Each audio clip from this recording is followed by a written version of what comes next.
Welcome to the Inglorious Top 7. Today we will be looking at the top 7 things you remember as a veteran. Warframe went into open beta in 2014 and has changed a lot ever since. Many changes were good and attracted new people, but also many changes were bad and made some people decide to leave. Some remain though, and these aren't the young kids they look like, but real vets of the game. And they've seen some things many people don't know about nowadays. 7. Warframe, a man's world. Whilst on the topic of young kids, remember when you thought you were a cool and awesome strong Tenno, beating up enemies and running miles without even losing your breath? Well, dream on. Or not, because now you've turned out to be a kid, who despite probably looking much different than you thought he would, is also paralyzed. So much for the running. 6. Stamina. Even though not disabled, Warframes didn't like running in the past either. Having to deal with a little green bar called stamina, you would only have a few seconds to run before you had to slide, jump or copter through the map to get the bar filled again.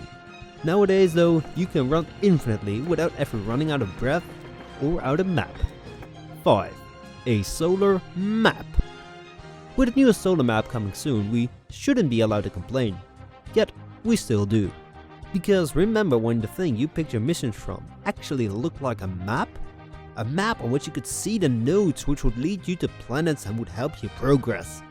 Instead of this bunch of tiles surrounding planets, you would know where to go and complete all missions from start to end. Or middle to end if you found yourself a nice taxi. 4. Arcanes. Today, fashion frame means a lot to certain people. Dressing your Warframe up with cosmetics costing hundreds of platinum seems to be more important than the actual game, especially since these cosmetics hold no stats. Back in the day though, cosmetics would have meaning. Arcane helmets would give you extra stats whilst wearing them. These could be positive, but also negative, which is probably why DE took them out. Right now you cannot get them anymore, but if you still have them, they sell for a lot on the trading tab. 3. Ruling the universe. Ever get tired of Ordis? Not just because of what he says, but also because you're confined in a small capsule which looks more like a suit than a high-class suite. Well, you're not wrong, because you lost a lot.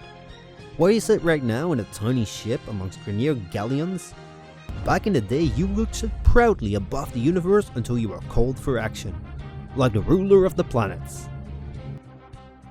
2. Being forever alone. Do you like being in relays? Do you enjoy your alliance and doing raids with up to 8 people? Well, lucky you, because in the past things weren't so great. Even though most people tend to glorify the olden days, you were actually just sitting around in a dark solar system whilst doing missions with random people you would never see again. Not so much the cheerfulness we see right now around Barrow these days. 1. Mods. Mods have changed a lot throughout the years. Where they were first big and ugly cards, and even had to be in place to be able to use your Warframe powers, there is something more to them. Because seasoned players know that mods weren't always there. Not until update 7. Before that we had this skill tree of upgrades. Though it may look interesting, it totally wasn't, as you couldn't do all the fun mod builds we make today. So, what do you think of the list? Was it the apocalypse or the second coming? Subscribe for more Warframe videos and of course more top 7.